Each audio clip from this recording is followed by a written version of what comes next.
তিনি হলেন সমস্ত রসের বিষয় তত্ত্ব।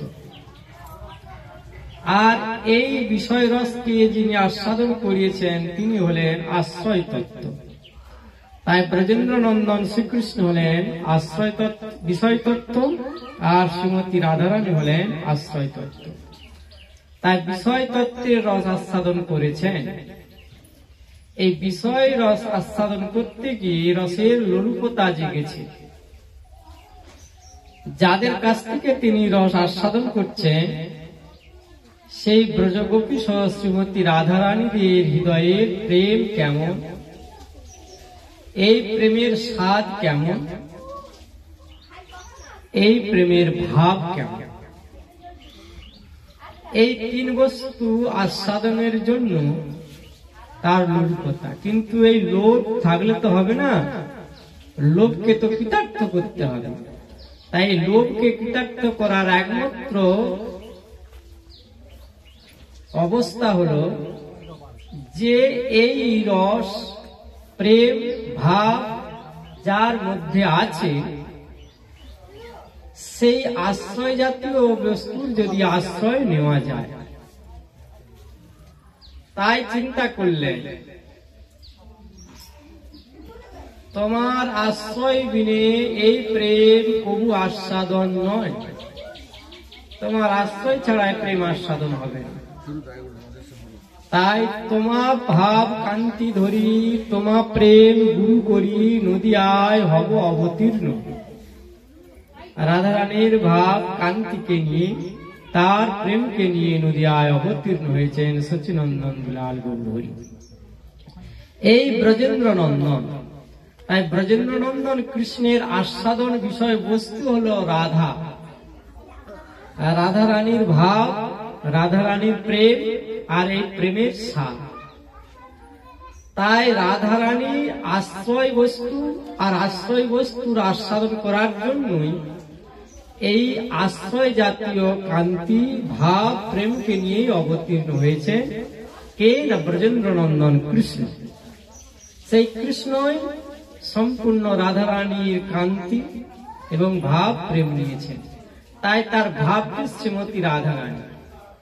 তাই কৃষ্ণদাস কবিরাজ গোস্বামী বলছেন এই মত মহাপ্রভু বৈশে নীলাচলে কৃষ্ণের বিরহ বিকার অঙ্গে নাময়ে। এই মতো মহাপ্রভু নীলাচলে বাস করছেন। কোন মতে? শ্রীমতীর মতে। শ্রীমতী রাধারানী কৃষ্ণ বিরহের শতবৎসরে নিবিত নিকুঞ্জ কাননে কৃষ্ণ বিরহের আরতিতে শ্রীমতী রাধারানীর যে দশা, সেই দশাটিও আমার শ্রীমন মহাপ্রভু। কোন দশা? শ্রীমতী রাধারানীর বিরহের দশম দশা। এই দশম দশাতে শ্রীমতীর কখনো উদ্বেগ, কখনো দৈন্য, কখনো আরতি, কখনো উৎকণ্ঠা, কখনো হর্ষ, এইসব ভাবে বিভাবিত। সেই ভাবে শ্রীমন মহাপ্রভু গম্ভীরায় কাশী মিশ্রের ভবনে নিজেকে সবসময় রাধারানী ভাবে ভাবিত করে রাধারানী ভাবনা নিয়েই কৃষ্ণ বিরহের আরতি, উৎকণ্ঠা, উদ্বেগে অবস্থান করছেন।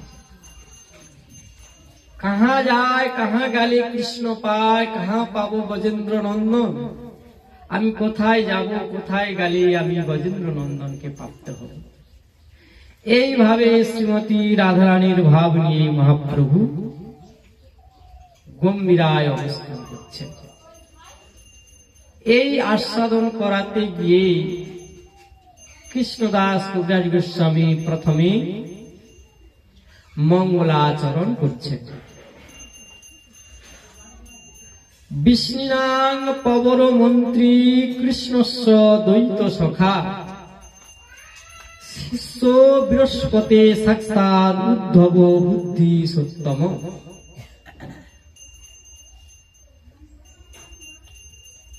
স্বয়ং ভগবান লীলাতে এসেছে। লীলায় শ্রীধাম বৃন্দাবন পরিত্যাগ করে ভগবান মথুরায় এসেছে। বৃন্দাবন পরিত্যাগ করার সময় ব্রজগোপীগণ যখন শ্রবণ করলেন যে তাদের প্রাণনাথ বৃন্দাবন ত্যাগ করে চলে যাচ্ছে, তাই সমস্ত গোপীগণ দৌড়াতে দৌড়াতে এসে উপস্থিত হলেন কৃষ্ণের রথের অগ্রভাগে। এসে দাঁড়ালেন, হে প্রাণনাথ, তুমি আমাদের প্রাণ সর্বস্ব। দেহ থেকে যদি প্রাণ চলে যায় তাহলে তো দেহ থাকে না, তাই আমরা হলাম দেহ আর আমাদের প্রাণ হলো তুমি রাধারমণ। তুমি আমাদের পরিত্যাগ করে চলে যাচ্ছ প্রভু, তা আমরা কেমন করে থাকবো?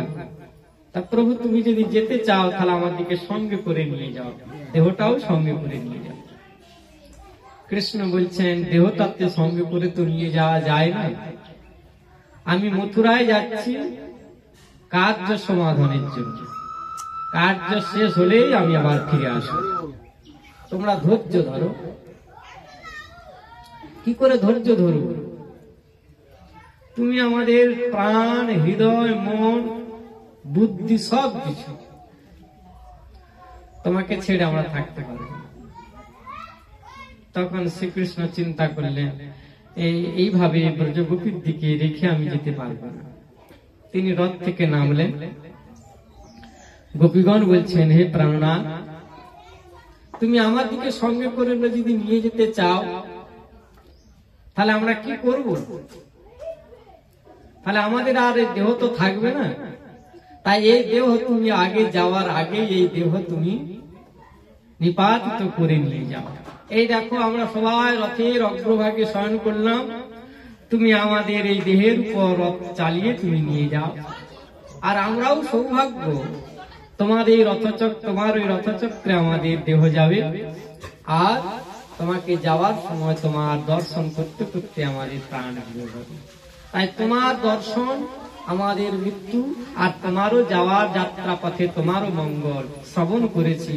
যদি যাত্রা পথে কোনো মৃতকে দর্শন করে যাওয়া যায় তার নাকি যাত্রা শুরু হয়। তাই প্রভু তোমার ওই মথুরা যাত্রার কালে আমাদের দেহের উপর তুমি রথ চালিয়ে নিয়ে যাও, আর তোমার রথচক্রে আমাদের প্রাণ যাবে, তাতে তোমার মৃত্যু দর্শন করে তোমার মথুরার মঙ্গল যাত্রা শুরু।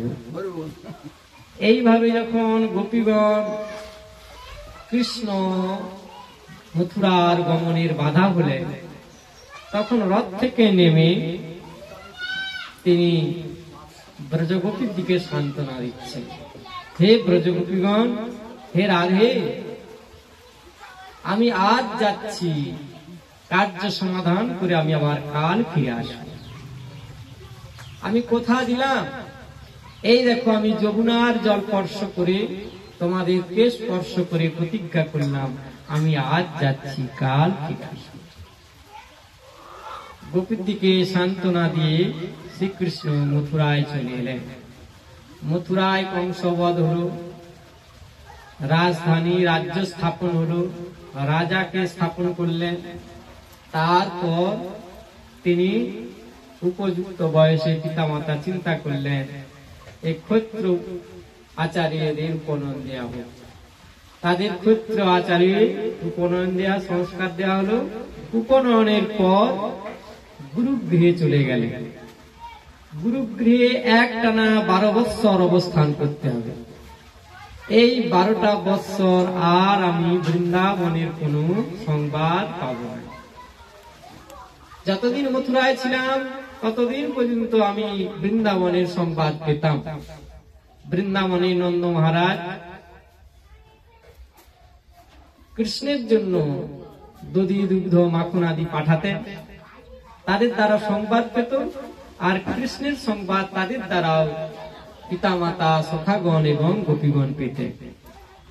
কিন্তু এই গুরুগৃহে চলে আসার পর আর বৃন্দাবনের কোন সংবাদ নাই। তাই গুরুগৃহে 12 বৎসর অবস্থান করতে হবে, কিন্তু শ্রীকৃষ্ণ বলরাম গুরুগৃহে 12 বৎসর অবস্থান করতে হলো না, মাত্র 9 মাস অবস্থান করলেন। এই 9 মাসের মধ্যেই গুরুদেবের কৃপা লাভ করে 64 প্রকার বিদ্যাকে লাভ করলেন। গুরু সন্দীপন মুনির আশীর্বাদ নিয়ে তিনি ফিরে এসেছেন। এসে প্রাতঃকালে যমুনায় স্নান করতে এসেছেন।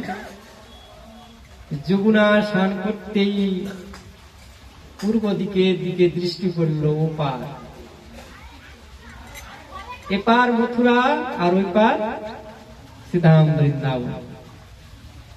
ওই বৃন্দাবনের আকাশ বাতাস বনরাজি দর্শন করে মনের মধ্যে জেগে উঠল সেই বৃন্দাবনের স্মৃতি। এই বৃন্দাবনের স্মৃতি জাগতে এই প্রাণটা যেন হাও হাও করে কেঁদে উঠল।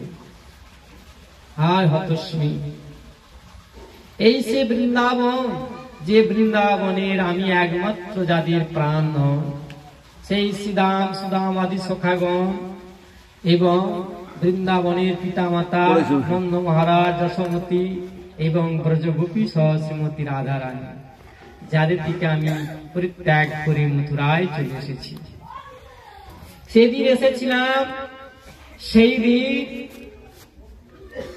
আমি গোষ্ঠগোচারণে খেলা খেলতেছিলাম। অপুর গিয়ে জানালেন যে এই পিতামাতা নন্দ মহারাজ, যশোমতী আমার পিতামাতা নয়, আমার পিতামাতা হল বসুদেব দেবকী। প্রাতঃকালেই সংবাদ গেল গোষ্ঠগোচারণে। আমি তখন সেদিন ক্ষুধায় কাতর হয়ে শ্রীরামকে বলেছিলাম, শ্রীরাম বড় ক্ষুধা লেগেছে, আমাকে তুমি কিছু সেবা দাও। তাই শ্রীরাম আমাকে সেবা দেওয়ার জন্য ওই গোকুলের গোষ্ঠগোচার